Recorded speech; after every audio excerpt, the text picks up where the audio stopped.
విజయనగర కాలంలో మత పరిస్థితుల విషయాన్ని గనక మనం వస్తే, మీకు చెప్పాను కదా ఇందాక, జైనం ఉంది ఈ కాలాల మధ్య, శైవం ఉంది, వైష్ణవం ఉంది. వైష్ణవంలో శాఖలు ఉన్నాయి, శైవంలో శాఖలు ఉన్నాయి. రకరకాలైనటువంటి మతంలో శాఖలు పరిణామక్రమం చెందాయి. బౌద్ధంలో హీనాయన మహాయాన దాటుకుని వజ్రాయానం అనే శాఖ వచ్చింది. వీర వైష్ణవం, వీర శైవం, దెన్ ఆల్సో బౌద్ధంలో వజ్రాయానం. ఇవన్నీ మన మతాలలో జైనం కొత్తగా వచ్చినటువంటి ఒక స్పష్టమైన మార్పు. 1000 నుంచి 1565 మధ్య వచ్చిన మత పరిస్థితులలో స్పష్టమైనటువంటి మార్పు. ఇందులో భాగంగా మధ్యయుగం నాటి శైవ వైష్ణవాలు ఉచ్చస్థితిలో ఉన్నాయి. శైవం, వైష్ణవం ఇవి రెండు జనసామాన్యంగా మారిపోయాయి. దీనికి తోడు ఈ రెండు మతాలను కాకతీయులు, రెడ్డిరాజులు, విజయనగరం పోషించారు. కాకతీయులు తొలుత జైన మతస్థులు. After that they patronised Shaivism, వీర శైవిజం. రెడ్డిరాజులు శైవం, వైష్ణవం. విజయనగర ప్రభువులు వైష్ణవం. అర్థమైందన్న వైష్ణవం.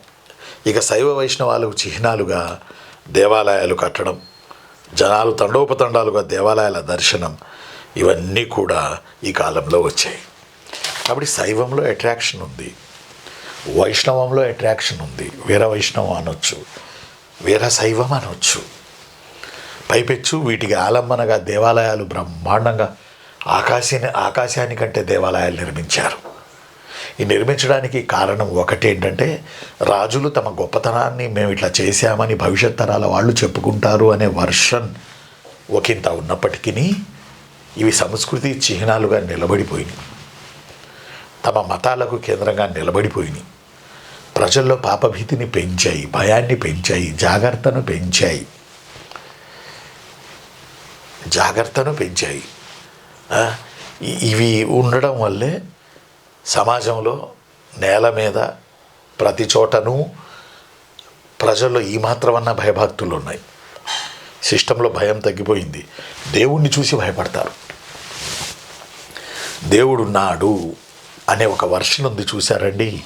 ఆ దేవుణ్ణి చూసి భయపడతారండి, ముఖ్యంగా. కాబట్టి దేవాలయాలు దానికి బలంగా ఊతమిస్తాయి. సంస్కృతి, సంప్రదాయాలు, కల్చర్, ఈ దేవాలయాలు, ఆ దేవాలయాల మీద చెక్కిన శిల్పాలు. అప్పుడు శైవ దేవాలయాలు ఉన్నాయి, వైష్ణవ దేవాలయాలు ఉన్నాయి, శైవ వైష్ణవాలు ఉన్నాయి, వీర శైవం, వీర వైష్ణవం ఉంది. జైనం కూడా కంటిన్యూ అయింది. మత పరిస్థితులు ఈ కాలాల మధ్యన